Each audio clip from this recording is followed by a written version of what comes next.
This time on Engine Masters, it is the camshaft firing order showdown. Does the 4-7 swap make power? We're gonna find out.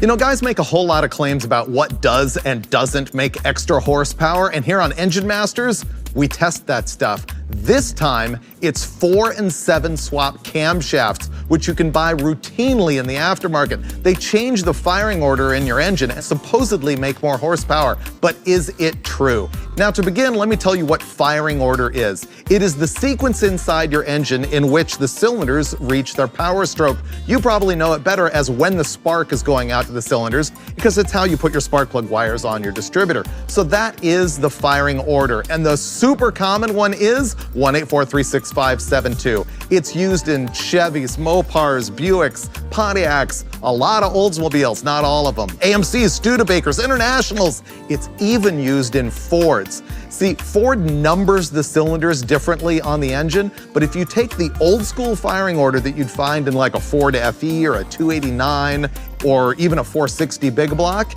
and you rearrange the cylinders and number them as if it were a Chevy, it's the same, 1843657.2. But it doesn't have to be that way. You can alter your firing order if you've got a V8 with a 90-degree bank. We have what's called companion cylinders, 1 and 6, 8 and 5, 4 and 7, 3 and 2. Each of those pairs of cylinders reach top dead center of the piston at the same time. But the crankshaft doesn't know what stroke it's on, it just knows that the piston's at top dead center and bottom dead center. For example, 1 and 6, they're traveling up and down at the same time. It's the camshaft that determines what stroke it's on. So you can alter the layout of your cam to change the firing order, and that's exactly what we're gonna test here. If you look really closely at these two camshafts, you can see what I'm talking about. You can see I've got them both lined up at the front, exactly on their dowel pin. But if you look back here at, let's say, the number 7 cylinder, which is gonna be these two lobes here and here, and here, you can see that they are exactly reversed. So by changing the camshaft, we're changing the valve opening and closing events and altering which stroke that piston is on as it's going up and down. Now, why would this make power?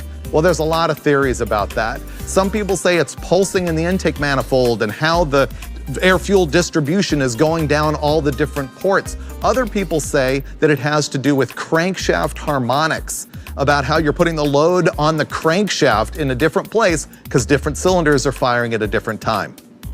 That's a lot of mumbo jumbo when it comes down to whether it really makes a difference in your engine or not, whether it's gonna make power. And so while there's both 4 and 7 swaps and also 3 and 2, which would be the LS firing order when you swap both things, what we're gonna test here is only the 4 and 7 swap because it's the most common in the aftermarket. You can buy a lot of off-the-shelf camshafts that have this swap going for them. And I understand from some engine builders that it's the only firing order that really can make extra power. We're gonna find out. Here's our victim today. It is a 572 cubic inch Chevrolet big block. Now, I understand from some engine builders that the 4 and 7 swap makes a bigger difference the larger the displacement is on the engine. And I think maybe that means the longer the stroke on the crankshaft. And so, you know, to give it the best possible test and the benefit of the doubt, that's why we ran the 572. This one's a stock General Motors crate engine in the bottom end. On the top end, we've got AFR 335cc heads. It's got a comp cam in it that they custom ground for us just for this test. It's 269 degrees at 50, the duration on the intake, and on the exhaust side, it's 277. They're on 113 degree lobe separation angle. Up top, we have the stock GM intake manifold, a Holley 1150 CFM Dominator, and I gotta throw out a huge shout out and thank you to Trend Performance for getting us push rods on their quick ship program like that, so that we'd be ready to do this test. So we're gonna roll this thing into the dyno. The first camshaft is your standard 1843657.2, and then we'll be doing the 4 and 7 swap to see what it does for us. Every big block Chevy day is a good day, right? Absolutely. We'll see what this thing does. Are you a convert on the big block Chevy? Oh, I've put it in print in the Engine Masters magazine days that's the go-to power plant for big power numbers. This is a big block Chevy. Yeah. I made the change in high school. No, I think I converted, I don't know, probably in my CarCraft days. Yeah. About the time I realized. So Well, we're just talking 20 years ago. Gets to the point where you just can't help it. There's no more excuses left. It's the best thing. Well, I mean, it's got the most aftermarket development, too. I mean, I wouldn't say it's necessarily the best architecture of any engine ever designed. No. But the development and the aftermarket support is undeniable. To me, it's all about the displacement. In this case, 572. That's the key. Yeah. So 1-843-6572. Ready? Okay. Baseline it. Appropriate wear. Yeah. I know. I had to take notes. That's what this is. So I can go, wait a minute.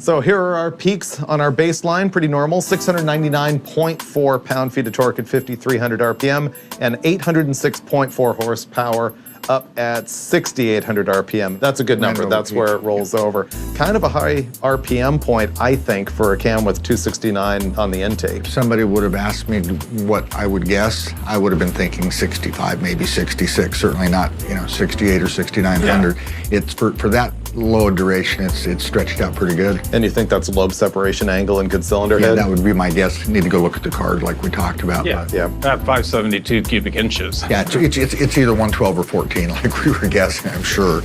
And why do we love big blocks? Because this. That's a lot of torque. That's it. Way back when we ran this on pump gas. If I recall correctly. Yeah, we pulled the timing back to about 30 degrees and put pump gas in it and ran it. GM was claiming, at the time, I think, claiming 12-to-1 compression. They claimed 12.5-to-1, and I did the math on it. It's closer to 11.5-to-1 in reality. Yeah, pretty good stuff. I mean, for that kind of compression ratio, and that's obviously why you got to love them. All right, we got to go change camshafts now so that we can alter the firing order on this pooch. We could do like normal, say, hey, Steve, can you go change that? It'll take a while.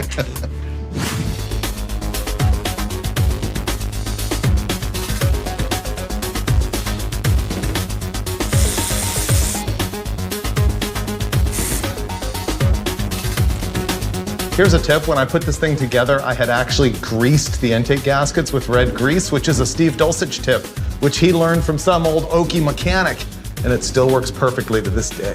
Just lets the manifold release without tearing the gasket.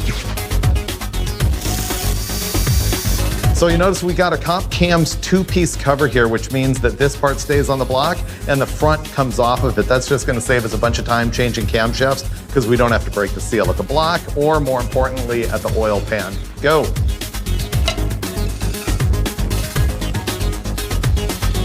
This is our second camshaft. This is the 4.7 swap firing order. So that means 4 will fire where number 7 used to fire, and 7 will fire where number 4 used to fire. 4 burst lights. Let me just clarify something for you here, Steve-O. You can't just pick your firing order like you're pulling a rabbit out of a hat, okay? There's only certain cylinders you can swap around, and it has to do with companion cylinders on the crankshaft.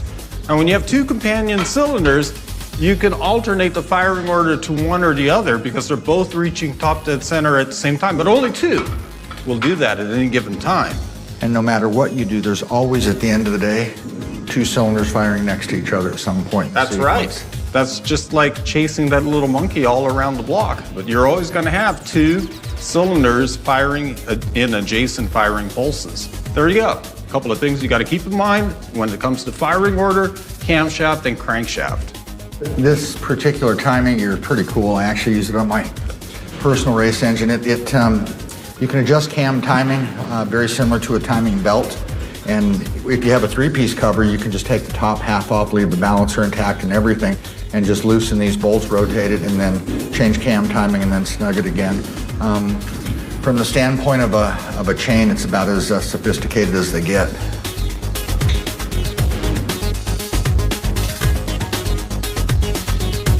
Steve is known as Lightning Lash Brule because he can lash rocker arms, lash valves faster than anybody on Earth. I don't know if I go that far. Oh, I don't know. Obviously, in addition to changing the camshaft, you have to change the spark plug wire order on the distributor cap, like so. We now have 18736542. The air hat measures the cubic feet per minute of airflow into the engine. It's got a honeycomb top and it's got a turbine that sends out a voltage signal that's converted to something readable as far as cubic feet per minute go. There's a little fan blade in there, and as air passes it spins the turbine. So it gives us an idea if there's a change in engine performance, whether it's related to airflow or something else. So what we have now is a 4 and 7 swap. Does it make power? I don't think it's going to make any difference. And in fact, I don't think you're going to see a change in the air-fuel distribution either, because we can look at that. We've got 8 lambdas in it. So I'm going to say maybe.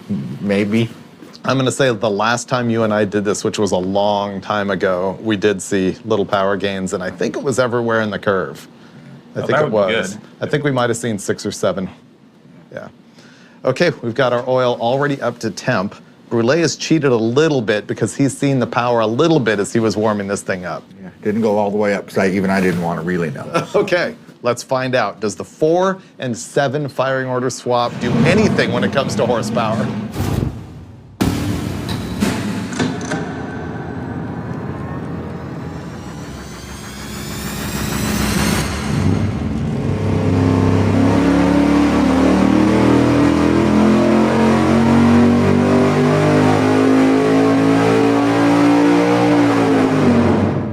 So here's our results, and we've run this a couple times to make sure that this is consistent. The red lines are the conventional firing order, and black lines is the 4 and 7 swap. And surprisingly, we're seeing power loss below 4,500 RPM. Don't have a good explanation for it. There's probably a couple things we should check. I want to go look at the lash on the valves, definitely, to make sure that's consistent. Yes, I agree. Yeah.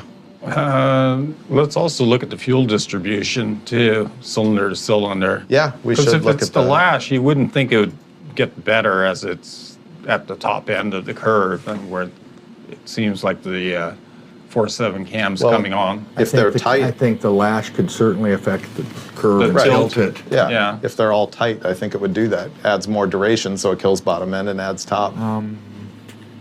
What I'd like to do is run out there right now while it's hot. Okay. And lash it. And check something and lash it. All right. Okay, Brule just dashed out of the room before the engine cooled down too much, because what we're going to do is pull the valve covers off and check that valve lash to make sure it's exactly what it was in the first test and that it wasn't affecting our results. What I'm doing right now is just rechecking the lash with the temperature up on the engine where we run it. I had the opportunity to do that on the first standard firing order camshaft, and so we're just double checking to make sure that there's no variations. I had allowed for about 6 thousandths growth from cold to hot temperatures, but it looks like it only grew about 4 thousandths, and so now we're just going back over all the valve train, making sure they're all at 18 thousandths, so there's just one less thing that could be a variable in the test. All right, you didn't find much in the lash, did you? No, it was within 1 or 2, kind of straight through. Just the temperature difference is all. Well, we had to know. So we're going to pull it again with a new lash that's only changed by 1 or 2 thousandths. It shouldn't make a big difference, but we'll see if it makes a difference in the curve. Might tilt the curve a little. We'll see.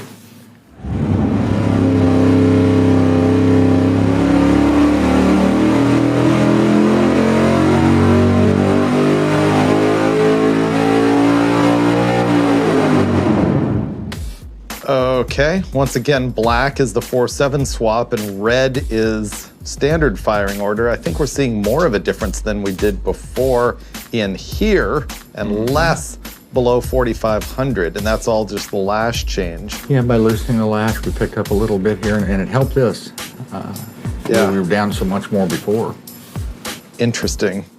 So basically the 4.7 swap at this point helped it from 4,500 to 6,000 RPM, and then not so much at the top. Yeah, it's the same. It's the same. Here are our peak numbers with the 4.7 swap cam. We made 703.6 pound-feet of torque at 5,400 RPM, and up top, 807.3 horsepower at 6,800 RPM. If you take the average power over that entire curve, that's very, very close, I would imagine. I think the 4.7 swap's better. One way to find out. One way to find out. So we're gonna look at the averages where we take the entire curve, every data point, and you add up all the power numbers, and you divide it by the number of data points, and you can kind of get an idea of overall which one is better.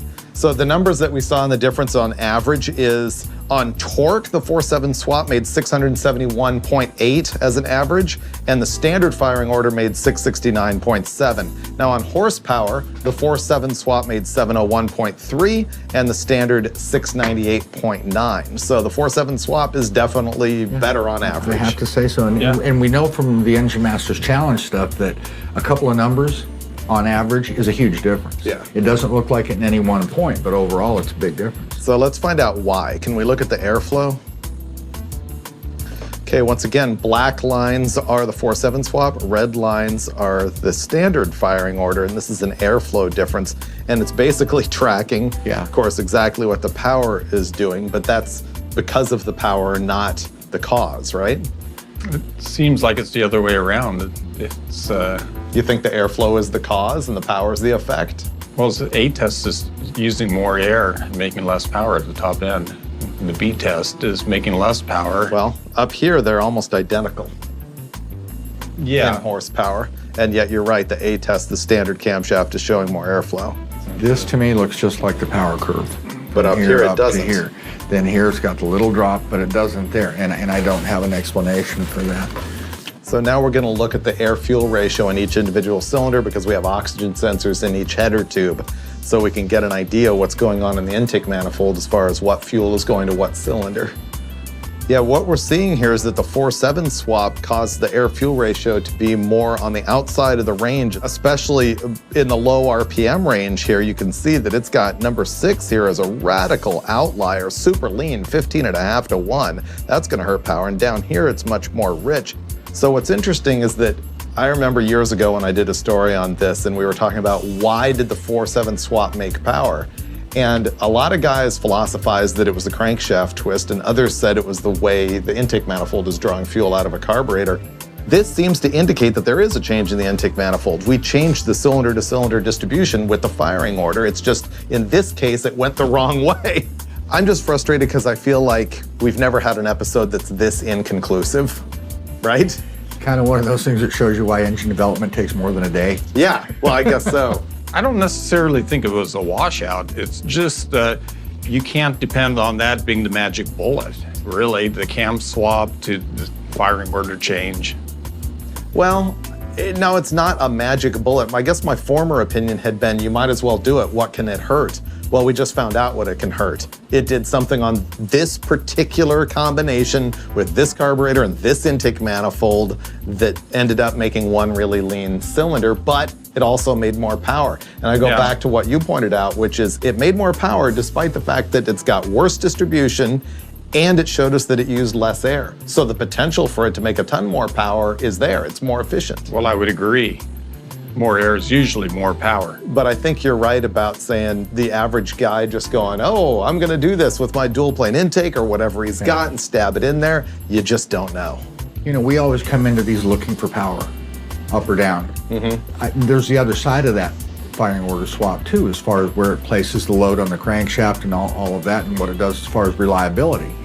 From what my research says, that doesn't come into play until you do both the 4 and 7 and the 3 and 2. Okay. And the guy who designed the LS engine told me that it took the load off the number 2 main cap and moved it back to, I think he said 4. Okay. Yeah, because it's moving the crank pin that has the power overlap on it further rearward in the engine.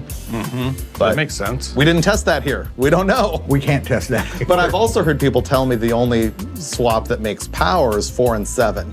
And that when you add 3 and 2, it's not necessarily a power thing, it's a crankshaft longevity thing. But that's all bench racing, and that's what's driving me nuts, is we don't have, like, the facts. This is a tough one. It is a tough one. So Steve and I are gonna go argue now because he wants to believe that it does absolutely nothing or that it's a negative. Not And necessarily. I'm going to tell them why I think it might be a positive. I want to hear it. Okay. Make your case. I'll wait and watch. All right. See you later, Brule.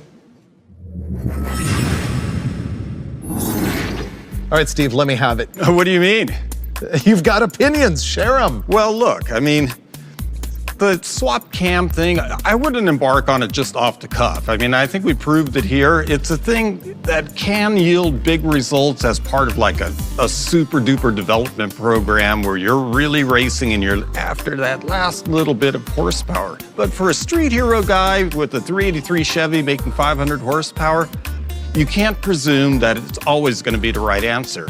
Okay, I'm going to agree and disagree. Okay? Because you said it can be worth big results. I Yeah. think in the world of what we deal with, it's never going to be worth huge results. I mean, when I've tested, I've seen 8 to 10 numbers, same thing that we saw right here. So I don't think it's ever huge. And furthermore, when you bring up the guy with the average 383 Chevy, I think that if we saw a certain percentage of gain here, let's say it makes 800 horsepower, so it's making a 1% improvement. Right. What's that 1% going to be when you're only making 500 horsepower, right? Oh, you won't feel the difference. It's going to get into minutia. But Right. the other way I'll disagree with you is I think that my argument is also, what can it hurt? Well, I think people have an intake manifold that has distribution problems, whether they have the right firing order or not, and they don't know how to deal with it. So what's the difference? it may actually make it better depending on what the intake manifold is. You don't It know. might. And that comes back to what I was saying about a development program. And what I mean is someone that's racing in a very high level. Yeah. And maybe you have a race boat or something like that, and you're building a 13 or 1400 horsepower NA big block Chevy, and you're experimenting with cams and intakes and you're dyno testing and you're developing. Yeah. But just slap it right into a random engine. It's too dependent on the rest of the combination, in my opinion. And that is, I think, the big thing that we learned here, especially compared with my earlier testing on the same thing, is it's combination dependent. The carburetor, whether it's EFI or not. We talked about running stack injection with EFI to find out if the power is coming from the crankshaft or the intake manifold. There's way too many variables. And so I think the bottom line conclusion is, don't worry about it. Just don't. I don't think Chevy made a mistake, necessarily. Well, Ford thought they did. Yeah, they changed theirs. They did change theirs. Yes. I think for your average day-to-day life, if you're building anything less than what this is right here, it's not going to make a huge difference. No, that's something. I call that a conclusion, Freiburger. Just the facts and the opinions here on Engine Masters. 1-873-6542. It's what you call convertible wear. Yeah. Oh, Steve, I can see your knees. I know, I'm wearing my stubbies. What's wrong with those shorts? Engine Masters style. You cannot have the camo shorts showing the knee. You got to have them just below the knee like this. However, I have recently converted to the black socks. That's Engine Builder Special, is to have black socks. You got black socks, you're good. I know. I've got black socks.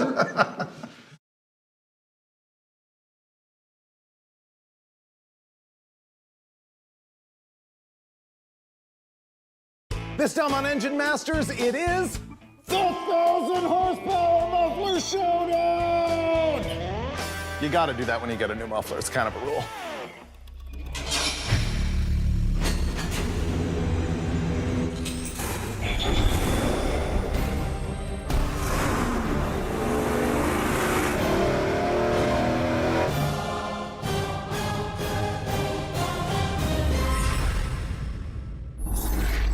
Welcome to the episode I like to call Another Excuse to Run My Big Block Chevy. I love this thing. It's 555 cubic inches. It's got an airflow research cylinder head, a nasty comp solid roller cam, an 871 supercharger from the blower shop, and we're running it on E85 with QFT carburetors. Now, on a prior episode, you saw us making up to 1,500 horsepower on nitrous with this thing. Right now, we have got it detuned to make about 1,050 horsepower. Why? Because I think there's a lot of you out there these days that have got 1,000 horsepower on your ProCharger motor or your Roots blown deal or your nitrous and blown deal or even your turbo, and you want to know what kind of exhaust system can you put on your engine and not give up a whole lot of Wheaties. And that's what we're here to find out. These are the mufflers I chose to test, and let me tell you why. I went to summitracing.com and I was looking for the muffler that would actually attenuate sound. There's a lot of race bullets that you can buy, little tiny mufflers that are really only just for decoration for racing where they say you have to have a muffler. No, I wanted something that would actually be quiet enough that maybe you could putt it around on the street or live with it on an event like Hot Rod Drag Week. That's why all of these mufflers are the larger oval style rather than little race bullets. Now, when I went shopping for a muffler that had a 4-inch in and a 4-inch out, I found out that really your options are limited as far as the muffler configuration. You can only get center in and center out on almost everything except for the Flowmaster, which you'll see I got side in and center out. There's a bunch of 4-inch mufflers that are bigger, like turbo mufflers for big diesel trucks, but those are gonna slaughter power. So these are the ones that I chose. In addition to all being oval, there's 3 of them that have a straight through perforated design and 1 of them that's chambered. What you're gonna see here is the stuff I chose that I felt was most appropriate to actually fit in a muscle car with 1,000 horsepower, but there's other options out there. And of course, a bunch of other brands. But these are gonna be representative, including the Hooker Maximum Flow. This is the cheapest muffler that we've got here. Current pricing at Summit Racing at the time that we shot this video for this deal is $89.75. It's the only unit here that's made in China. The rest of them are made in USA. It is aluminized steel construction, and it does have the straight through perforated core. And I always say that the muffler that makes the most power is the one that you can see through. So that is a see-through Hooker Maximum Flow. Next up, we've got the MagnaFlow muffler. Now this one is $166.51, but it is made in America. It does have stainless steel construction. And once again, it is that see-through core, no surprises there. Next, we're moving on to the Flowmaster. Now this is different than all the other mufflers here because it is a fully aluminized steel welded muffler that is not straight through. It has got some welded in metal baffles in here, one straight across here that has a hole in it. It's got sort of a V-shaped one. This is the classic race muffler that started it all in the very earliest days of fastest street car racing. This one happens to be a Series 30. It also happens to be the largest of the mufflers that we're testing here. At Summit, this Flowmaster is $194.95. Now here's a very serious thing. This muffler, the Flowmaster, can be used as a skid plate. The reason I say this is a real thing is that if your car is really low, all pro-streeted out, and you're gonna be dragging it over driveways and speed bumps, legitimately, the construction of the Flowmaster is going to survive longer than any of the rest of these, so that is a consideration. Lastly, our most expensive muffler in the lineup, the Brule, at $218.99. It is all stainless steel construction, once again, straight through perforated design. Now let's talk about size. It's gonna be tough to fit these underneath the car, so this is a consideration. The lowest one, the most squatty this way, is definitely the Brule. Both the Brule and the MagnaFlow are about the same width. The super tanker here is clearly the Flowmaster, and the mid-range one is going to be the Hooker. Now, if you're building a race car, I figure weight is really important to you, and exhaust systems are heavy, so let's go over the weight of each one of these. The lightest muffler is the Brule at 9.08 pounds. Next up, the MagnaFlow is 10.42 pounds.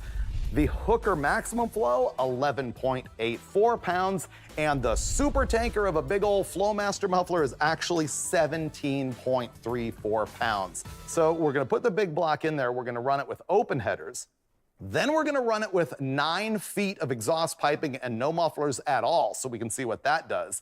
Then we're gonna start running through the mufflers from the shortest to the longest. And at the end, I'm also gonna look at running 4 mufflers at the same time on the engine because we're also looking for quiet. And at every stage, we'll be checking these things with a decibel meter. So you're gonna get a lot of meat in this episode, including the 1,000 horsepower big block. All right, let's go.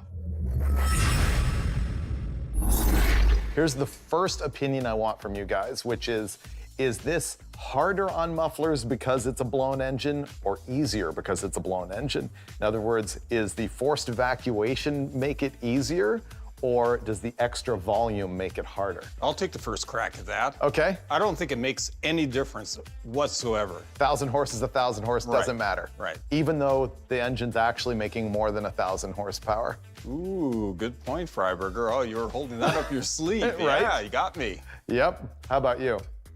I don't know, on that train of thought, I suppose it could be 1,200 and 1,200. I mean, it's just... Yeah. I think your question was, does it matter because we're supposedly forcing the air out the exhaust instead of using it to help scavenge? Right. And, you know, look, I gotta say, mufflers are not my deal. I got nothing. Don't know. Well, my comment on it's making more than 1,000 horsepower is obviously to turn the blower is gonna take 150 on this thing, maybe more, Maybe 200. more. And so essentially we're testing 1,200 horsepower mufflers. Exactly. And actually, we don't know what the tune-up is right now. This thing actually might make 1,030 or 40. Yeah. So we're gonna run the thing on baseline open header. But here's kind of my thought process. The first thing I want to do is run a big length of tubing with no muffler on it whatsoever, so that we can just know what that variable is. And then let's just blast through the mufflers and then look at all of the data at the same time, see what we get. Oh, I'm also going to do the dB meter so we can see what the peak is at wide open. Okay. Okay, let's go.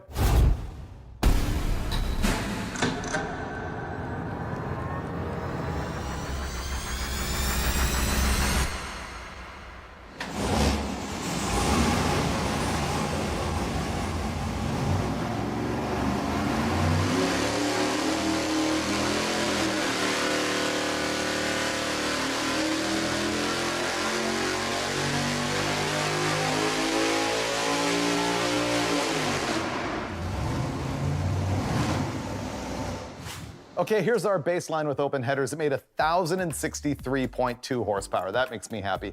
Also 868.7 pound-feet of torque. The best thing about this is that we nailed a power number that I think will let us also make 1,000 horsepower once we start killing power with mufflers. It was pretty easy, really. I mean, we just took a stab at a couple pulleys, changed them, and just changed it from 1,300 or whatever it used to make in some configuration to boom, here's 1,050 or 60. Yeah, we wanted to kill a few hundred horsepower out of it so that it would actually survive this test. What is the actual drive ratio on it right now? It's actually 2% over. It's 51 on the bottom, 50 on the top, so it's not much overdrive. That's a good blower. 2%. Yeah. Wow, that's actually really good. Yeah. What kind of boost is it making? I think people would want to know. It's not much. I've run this thing before when it was only making a couple. Oh, yeah. This is dinky boost. I mean, at peak power, it's making 5.8 pounds of boost. Wow, that's nothing. That's nothing. You know what? That's a pump gas motor. We're running it on E85, but that would run on 91. You know, I think it might, except for no intercooler. Yeah, with, it would with an definitely intercooler would, but be more of a risk. with E85 in it, it's got a built-in intercooler. It's a total breeze. Okay, we can move on immediately. I just want to put straight pipe with no muffler whatsoever and keep that length of pipe throughout the entire test so that we're not testing like exhaust system length, but just the muffler itself. How long? I've got 4-foot stick, so I guess it's gonna end up like 8. 4 or 8 or what? Yeah, whatever the adapters are and everything. Okay, so let's go to straight pipe. Do it.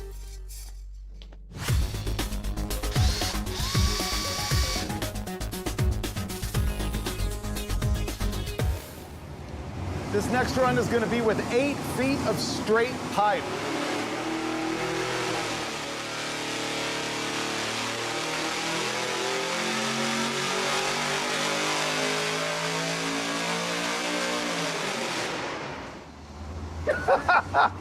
Pretty cool. Yeah. It's also 113 decibels.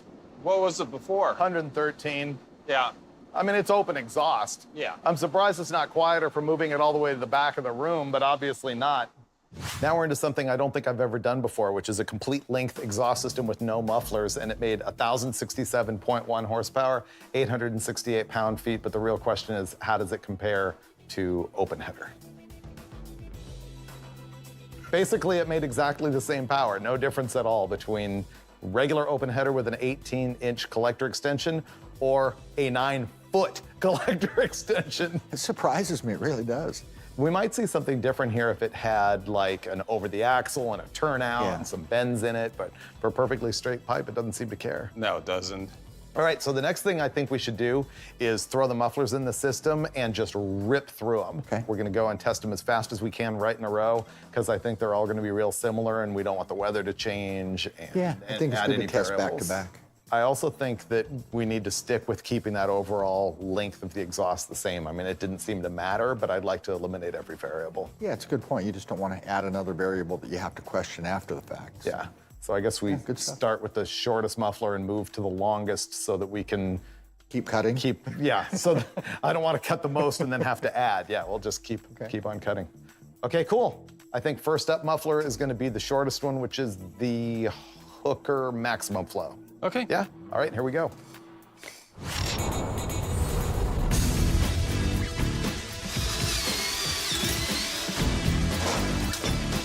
Tape measure? Now we're ready to go with mufflers. The very first one is going to be the Hooker maximum flow.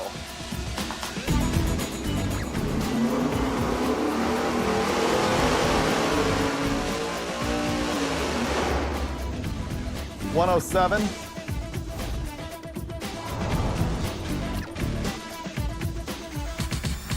Our first muffler was the Hooker. Now we're going into the MagnaFlow.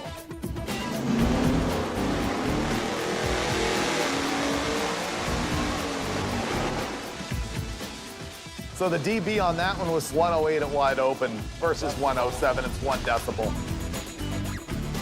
Now the very last of our straight through mufflers, the Brule.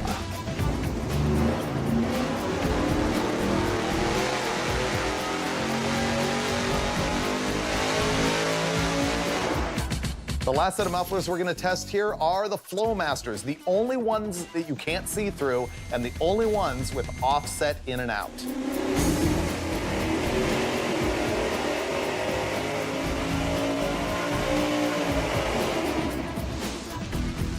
$103, they're quieter.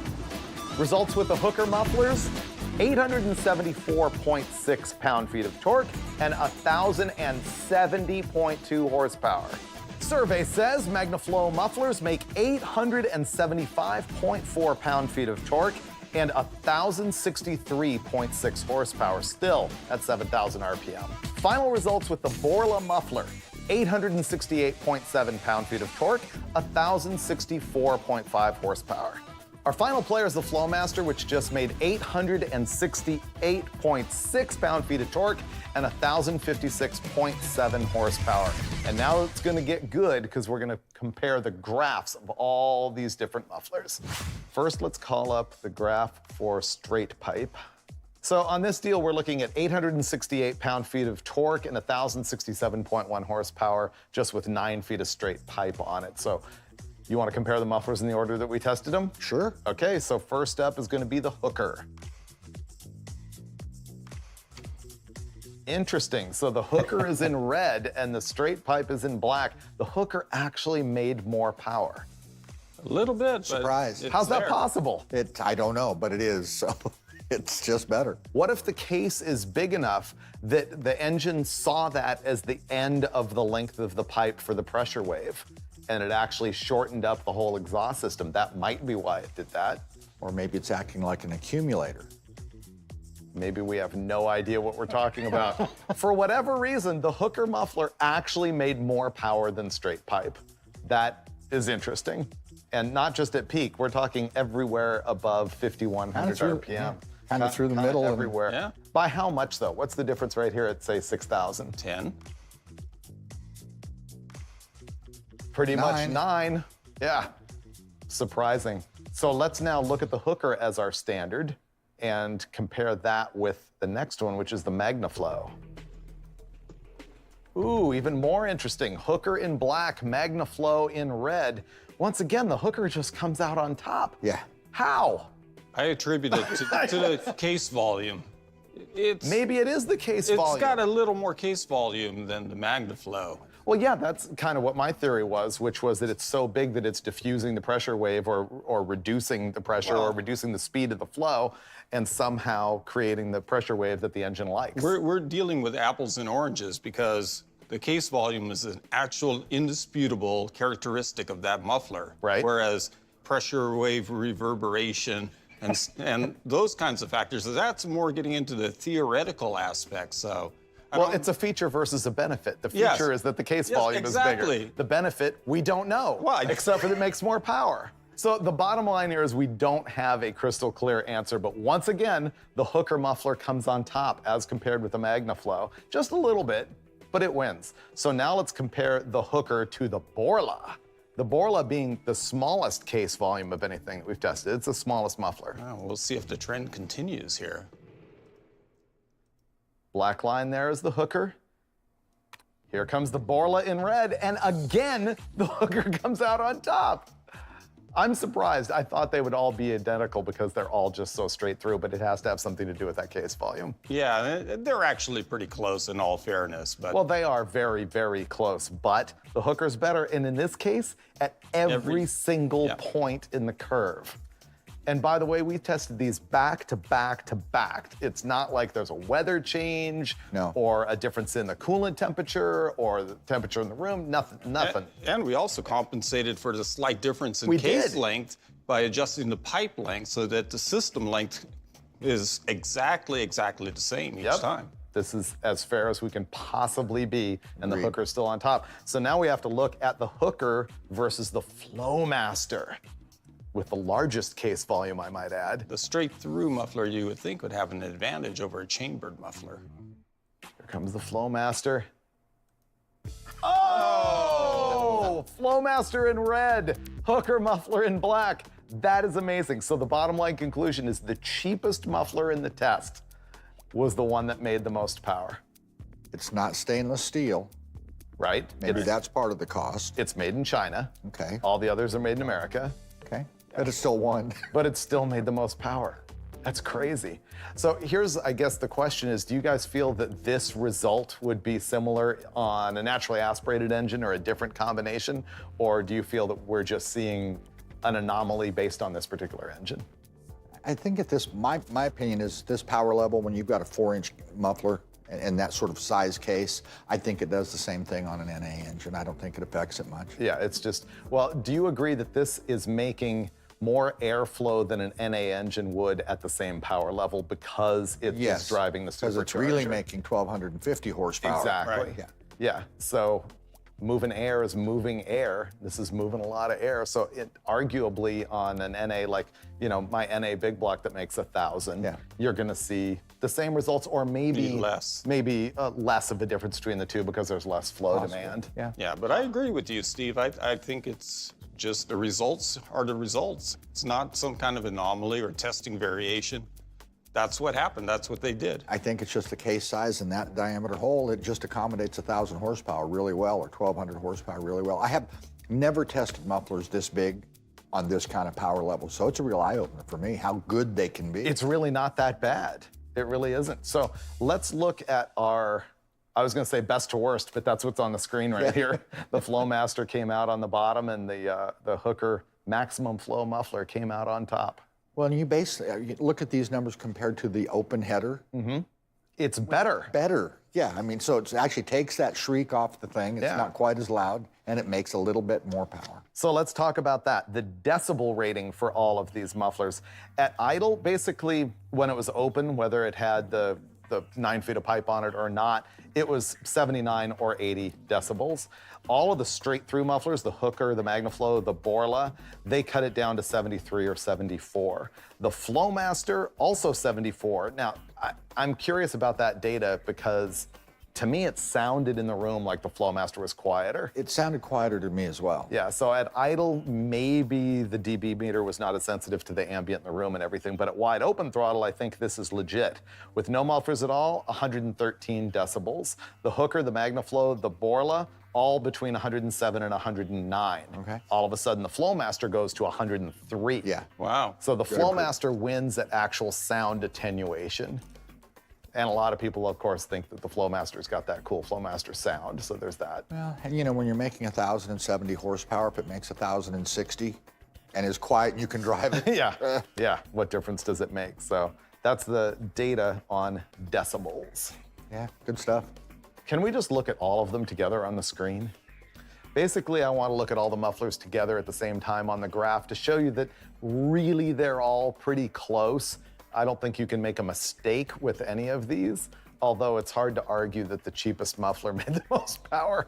It's kind of awesome. Okay, so this is just 6,000 to 7,000 RPM. Green is the hooker, clearly on top. Red is the Flowmaster, so it was the worst. Everything else falls right in between the two. What's the range that we're looking at there from best to worst? From 1,056 to 1,070 horsepower. So again, as a percentage of total power in the engine, it's not that significant. 1%? Yeah, 1%. Yeah. But for bragging rights, yeah, the hooker wins. Okay, you know what I want to do next, because this is something I've seen on a lot of the fastest streetcar stuff from Drag Week and everything, is 4 mufflers in the same system. A lot of guys do that to cut the sound down. So I want to take our 2 best mufflers, so the hookers and the MagnaFlows together in the same exhaust system, and see what happens.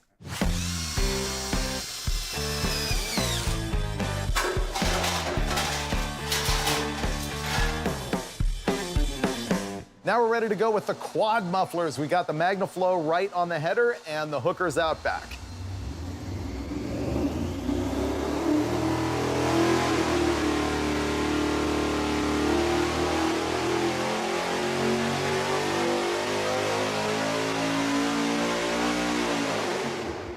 That wide open, it seemed kind of loud to me. 103, basically the same as the Flowmaster. Okay. Yeah, but quieter than just a single set of mufflers. Well, it'd be interesting if the Flowmasters made the same power or less than 2 of the straight-through mufflers with the same sound quality. That will be really good. Yeah. I want to see that. That was really cool. really quiet. And at the high end on the DB, it did the same as the Flowmaster, 103. Okay. But the tone is mellower somehow. Really soft. It's not shredding, so it might be the same, sound pressure. But Right. didn't you think it sounded cooler? Yeah, I thought so too. I could hear more of the blower as it was pulling and stuff like that. So. Yeah, exactly. Yeah. So how about the power?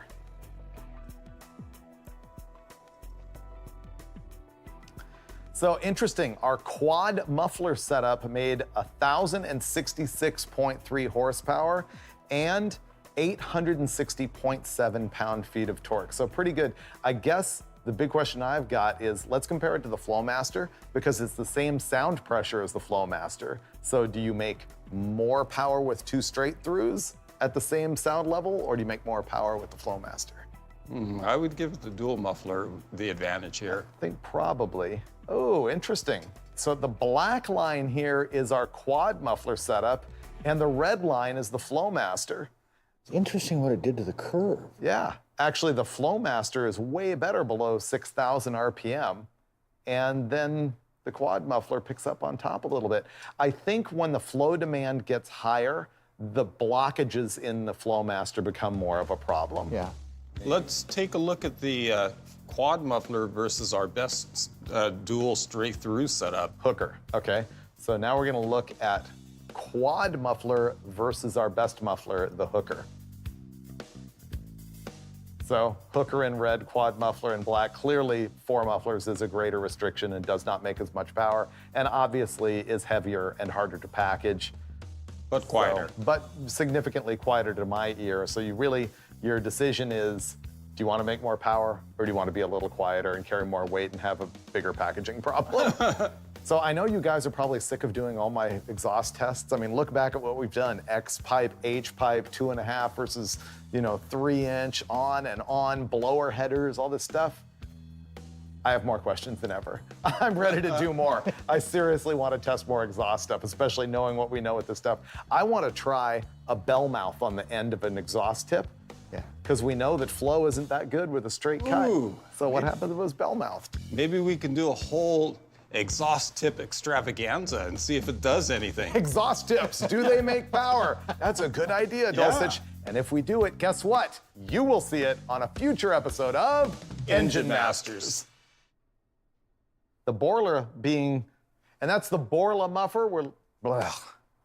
And that's the Borla muffler. I can't say muffler all of a sudden. It's a tongue twister. It's a tongue twister, the Borla muffler. Our final player is the Flowmaster, which just made. Oh man, I can't maintain my composure. Oh. Okay.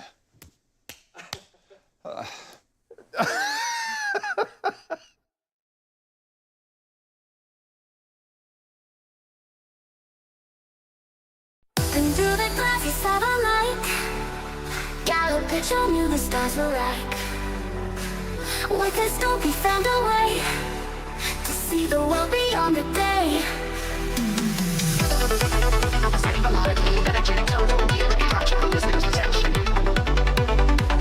Breaking through the dark unknown, Galileo stood alone. The universe began to sing. He changed the course of everything. Built here with a gradual rise in intensity, increasing anticipation for the chorus. Up above, the stars align. Galileo knew it's time. The earth, it moves, we're breaking free. He opened up what we couldn't see. Let's rise, let's chase the light. We'll reach beyond, we'll take the flight. Through every beat, we'll climb so far. Just like Galileo, eyes on the stars. They tried to silence what he found, but Galileo held his ground. The sun it shines, the truth is clear. A revolution started here. The first keeps the fast waves with like variations in the line. We in the future ready time to learn to be every down the rest and end. If you want another for another powerful chorus, maintain intention, take song to the meditation. Up above, the stars align. Galileo knew it's time. The earth, it moves, we're breaking free. He opens up what we couldn't see. Let's rise, let's chase the light. We'll reach beyond, we'll take the flight. Through every beat, we'll climb so far. Just like Galileo, eyes on the stars. The galaxies will fly beyond the limits of the sky. His vision took us far and wide. Now we sail with stars as our guide. Providing a moment of reflection while still maintaining forward momentum. Up above, the stars align. Galileo knew it's time. The earth, it moves, we're breaking free. He opens up what we couldn't see. Let's rise, let's chase the light. We'll reach beyond, we'll take the flight. Through every beat, we'll climb so far. Just like Galileo, eyes on the stars. We'll soar across the endless skies. Galileo's truth will never die. With hearts on fire, we aim so high. Our journey starts with one clear eye. Let's rise, let's chase the light. We'll reach beyond, we'll take the flight. Through every beat, we'll climb so far. Just like Galileo, eyes on the stars.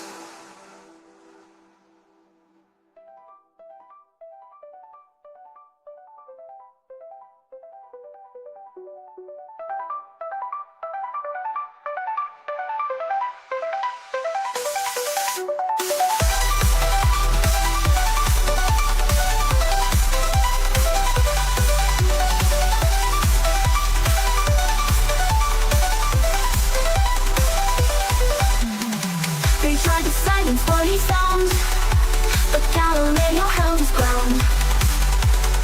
The sun it shines, the truth is clear. A revolution started here.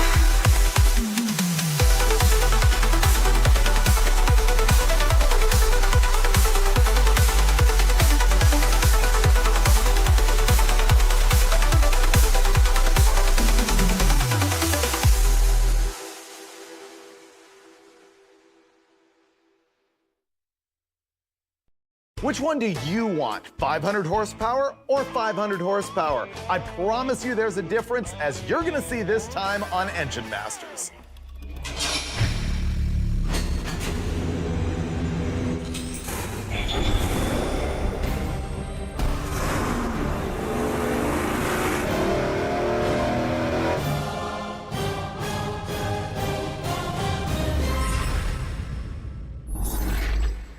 We We've done a number of engine-to-engine head-to-head comparisons on Engine Masters, but each time we've sort of built the engine similarly.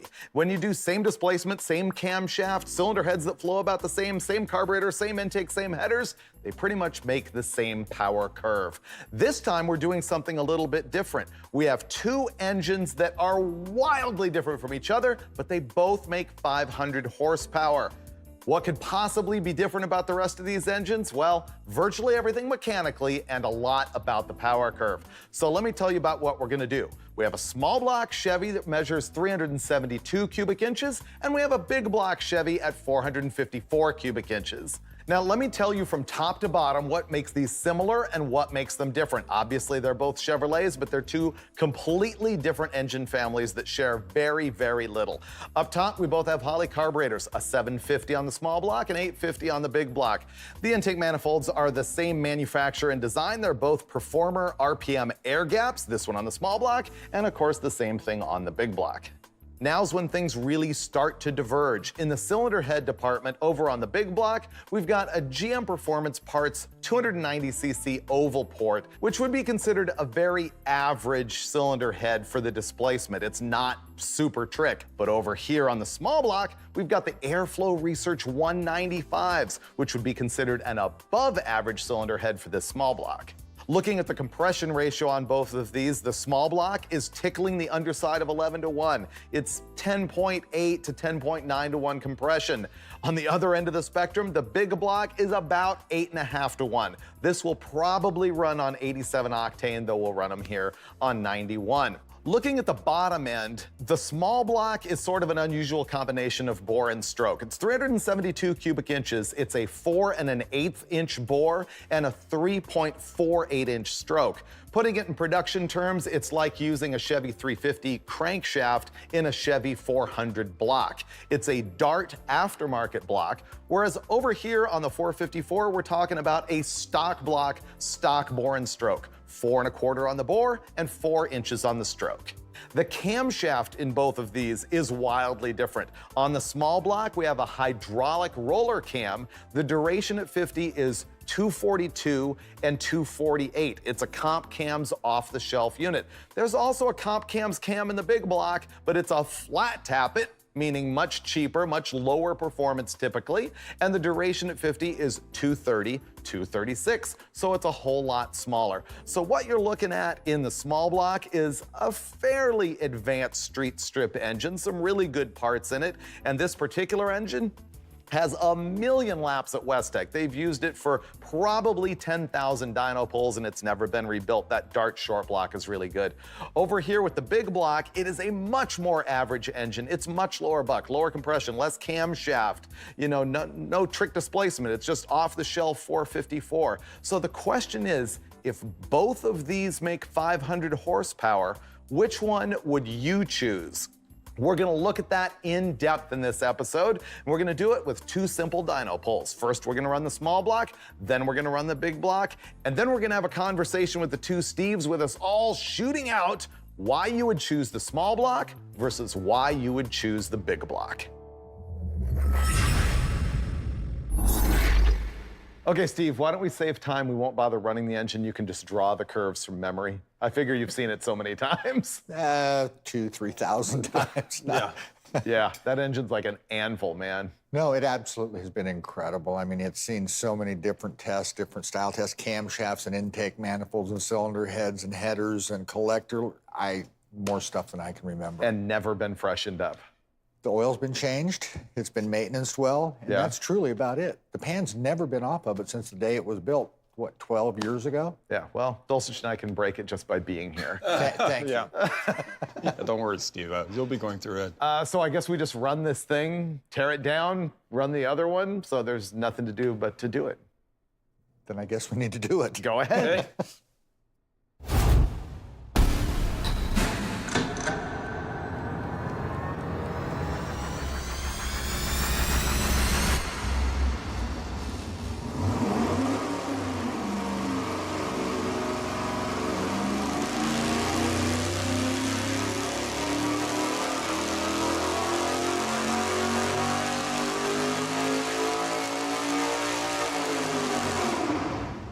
not quite 500 horsepower coming up. Yeah, almost 500 horsepower. Almost. There you go, kind of the normal power this engine makes with this intake manifold. Honestly, if we had a single plane on it, it bumps it up to 510. Yeah. Something like that. But right now we've got 497 horsepower, 3 shy of a magazine cover blurb. That's right. And then we've also got 463.9 pound-feet of torque. I could go lap it once or twice and get the oil hot, and I'll bet it'll make 500. Yeah, we can fool around a little bit, but I think that's not really going to be the point. No. The point is going to be the gross change in the curve that we'll see between these two 500 horsepower engines or 497 horsepower Yes. engines. What if they're the same? Then that would be the oddest thing Miraculous? I ever saw. Yeah, exactly. Yeah, I would say it's very unlikely. You know. Yeah. If our big block makes 463 pound-feet of torque, I'm going to go throw it in the dumpster. Okay. Because it's obviously Yeah. broken. Yeah, sometimes we do these tests and we're taking a risk because we're not exactly sure what's going to happen. This time, I'm pretty sure we've got a good idea. Yeah. Yeah, but let's go prove it. We got to unhang the small block and we're going to roll in our 454 big block. You know what, I'm thinking this might be the first time that we've ever changed a complete engine for an A/B test. And we think they're both supposed to make 500. They should. Actually, one thing I wanted to point out to the audience about what we're doing here is that, yeah, we're using Chevy engines again, but what you're about to see is a demonstration that really applies to anything. So you can take exactly what we're doing here and you can apply it to Chevy, Ford, Mopar, big and small LS engines, four bangers, anything. What they're doing here is actually a really good tech tip, which is draining the water out of the block.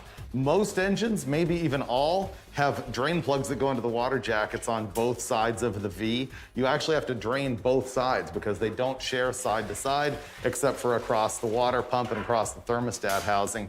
And it's just way better to store an engine that way so you don't rot the inside of the coolant passages and so you don't spill like water and coolant everywhere.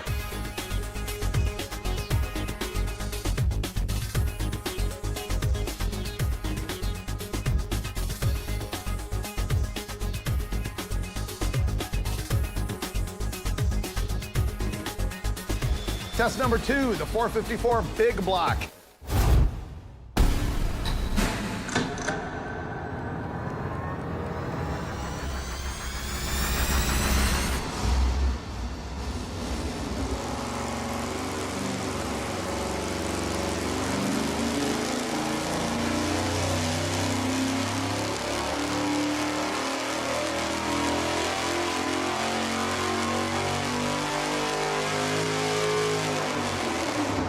Looks like that did what I was hoping it was going to do. Pretty close. Let's see. And there's our curve. Look at that. That's the a nice curve. power curve. This is really similar to what we saw with our small block as far as peak horsepower, 498.7 at 5,800 RPM. And then the torque is 544.3 at 4,000 RPM, a wee bit different than the small block. Just a little bit, yeah. Yeah, so let's look at the overlays. Two engines, pretty much 500 horsepower each, but what are the curves gonna look like? Yowza. Whoa. Black lines, big block. Red lines, small block. The only similarity here is peak horsepower. Otherwise, completely different characteristics on these engines, which is what I want to talk about. I actually have a scoring sheet. Oh, really? I'm ready. I do. What are your initial reactions? Small block, more RPM, which I like.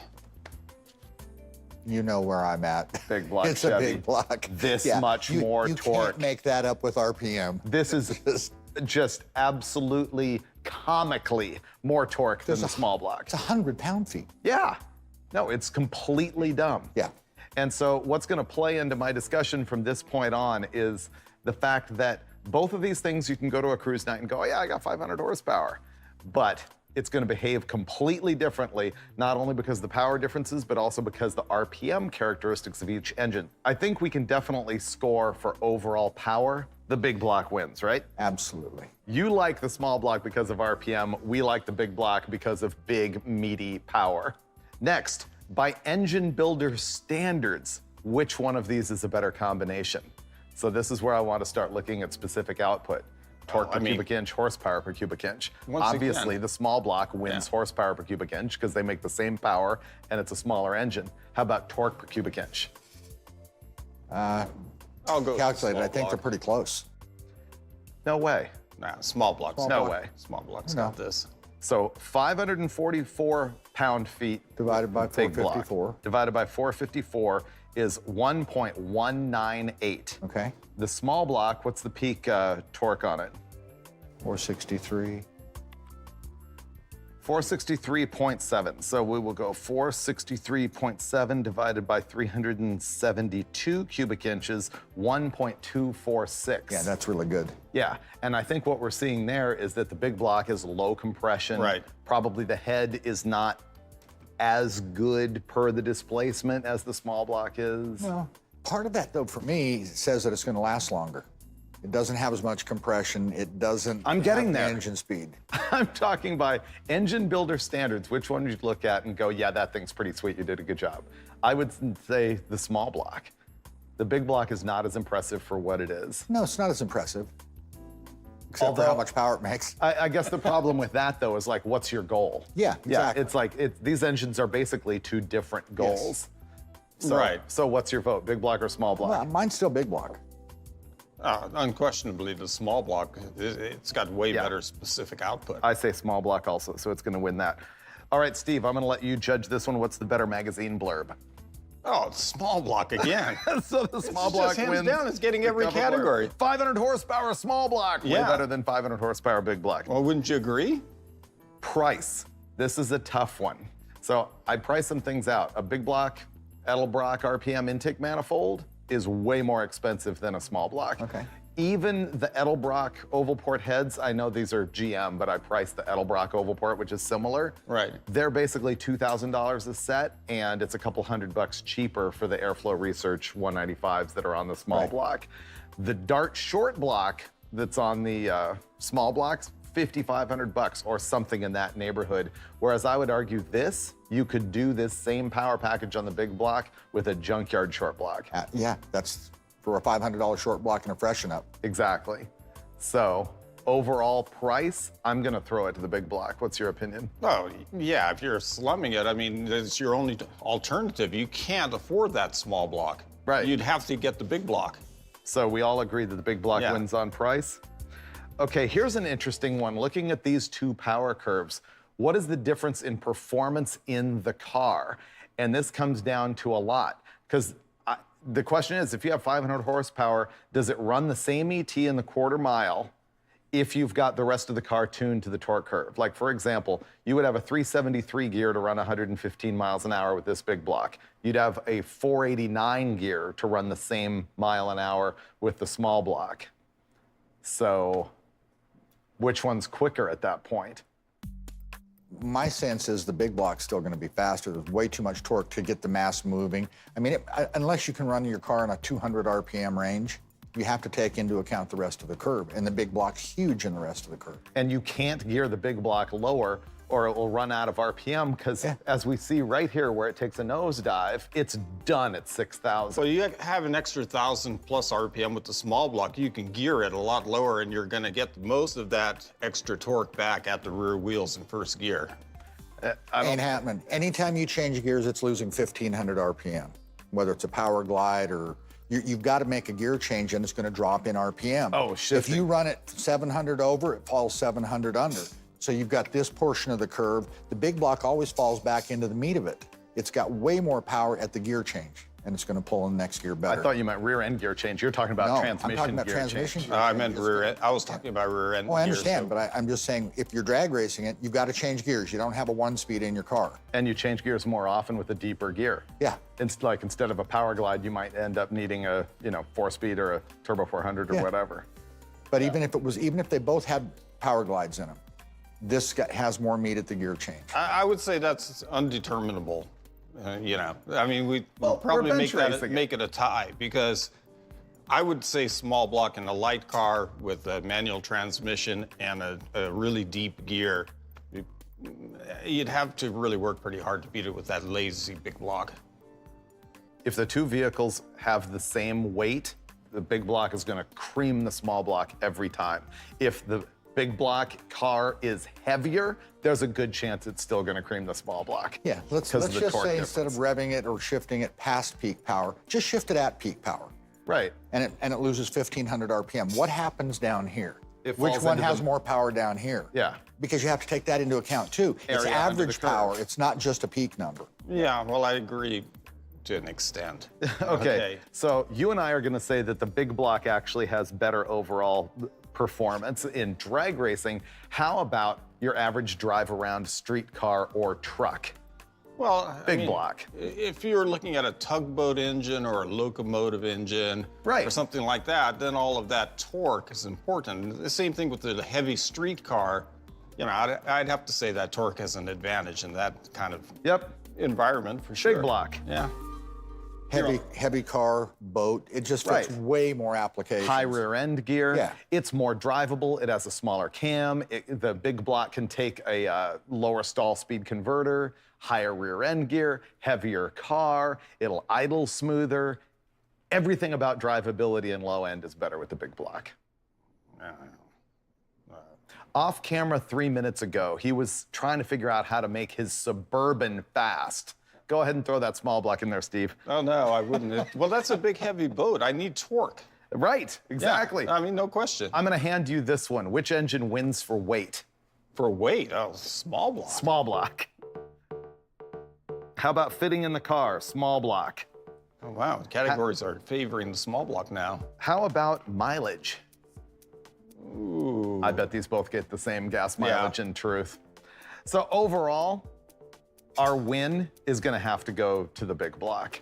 I don't see how it can't. I mean, you just look at this. Yeah. And that's the whole story.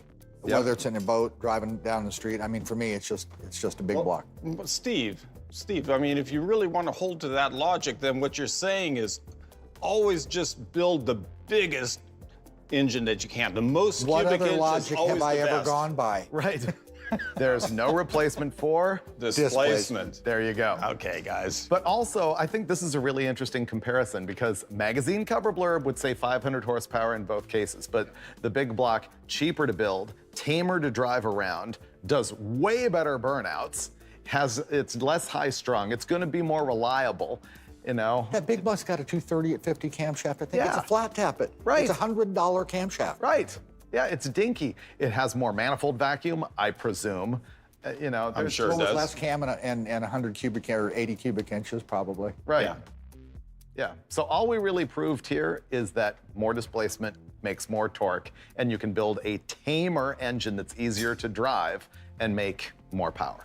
All right, you guys got me on this one. That's probably a pretty good combination. The big block 454. Yep, I think so. It's my choice. So I guess this is a pretty simple point, but our point is made. You can make the same horsepower with two different engines and come up with a completely different torque curve. Now I'm going to throw you for a curve, which is I would also like to look at the power curve of your favorite engine that we've ever done on the show, which is the Motorhome 440 with the stock heads and the turbo.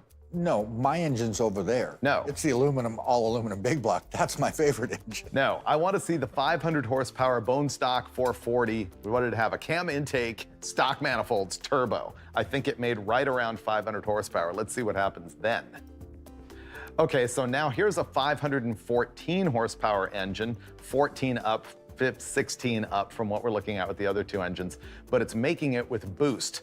Junk cylinder heads, a smoking garbage short block, garbage cylinder heads, a 50-year-old intake manifold design. Right. Nearly. And factory log manifolds. Factory log manifolds and a turbo. And I think at this point we were making about 9 pounds. Yeah. And so we made 644 pound-feet of torque and 514 horsepower. As compared to the big block that we just tested, you can see once again, horsepower up here is about the same, but the torque jumps up way big, even compared to the big block. Knowing he loves Mopars, we have to ask, so now which one do you like? Oh, the Turbo 440. Of course. What are you talking about, Steve-O? Look at the torque. Yep. Yeah. So there we've given you 3 different combinations to look at. If you want 500 horsepower, that's not your only question. You want to look at what you're doing for the torque curve. You also want to look at price, reliability, how big the engine is in the car, whether you want to fabricate turbo stuff. It's all up to you, and now you know what the difference is in the overall power curve for 3 engines that make about the same horsepower. Yeah. Yep. Still want the big block Chevy. Still want the big block Chevy, and you'll see more of those, I guarantee it, on future episodes of Engine Masters. Steve just wants more big blocks. That's all that really comes down to. And I guarantee there will be more of those on future episodes of Engine Masters. Come on, Brule, get in on the action. Ready for this? Watch, we can make him do it. Do I go that way? No, you have to go this way. Okay. It's on future episodes of Engine Masters. See, he's trainable. Yeah.